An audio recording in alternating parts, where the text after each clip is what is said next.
Ukrainians have survived the First and Second World Wars, genocide during the famine, Russian communist terror, Chernobyl.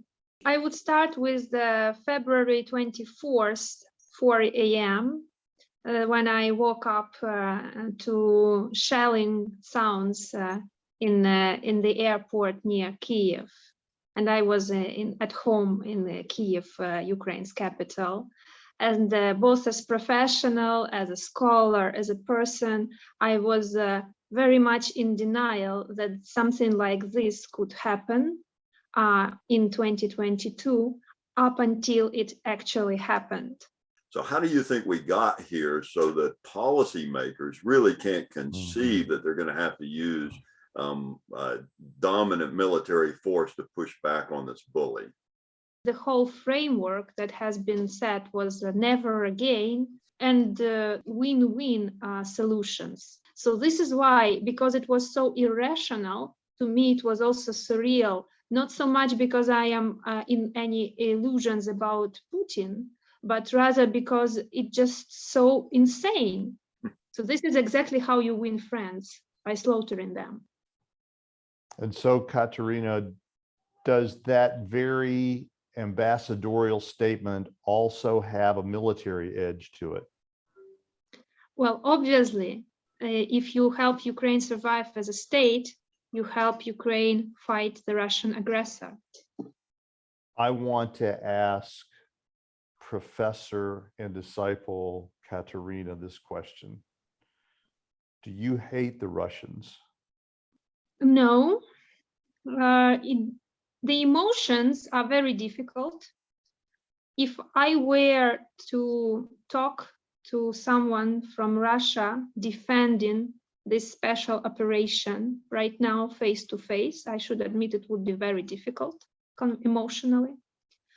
But I actually wish them well in a larger scale, in a bigger picture.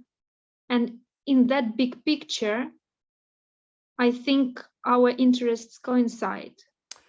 Raymond, it sounds to me that one of the things Kateryna is laying on the table is how Jesus himself stood between the oppressed and the oppressor and intervened on their behalf and was not passive. What do you think? We are supposed to be willing to give up our life to defend the innocent. So I really wanted to ask Kateryna, one of the challenges we face and one of the reasons for the timidity of our policymakers is the worry about escalating into a nuclear confrontation. Should we be concerned about the escalation if we actually confront Putin with significant force?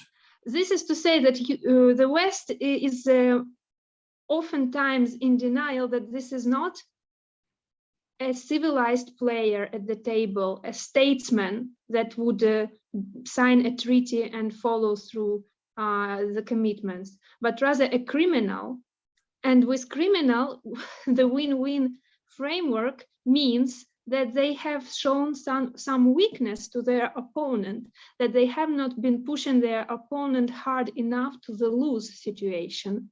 So for them, win-win is not a balanced solution. For them, it has to be win-lose. Tell me about that. I want to know what you observed, because disciples need to hear that in the West. What did you see? Other people whom I really admired were some U.S. Ambassadors that I had the honor to work with. In what ways would you say, in your experience and your observations, have Ukrainian disciples been well prepared to be image bearers of Christ for the days that they're in now? And in what ways not so well prepared?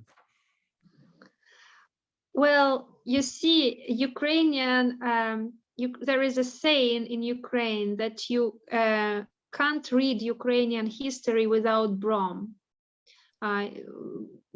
Because it's just so violent, especially the 20th century. There is a justified anger, but there is also a challenge of hatred. that would stay with us in peaceful lives. And but I think that we have to deal with things in order. You cannot really preach about overcoming hatred in the moment when everything is still ongoing, when people are still being slaughtered.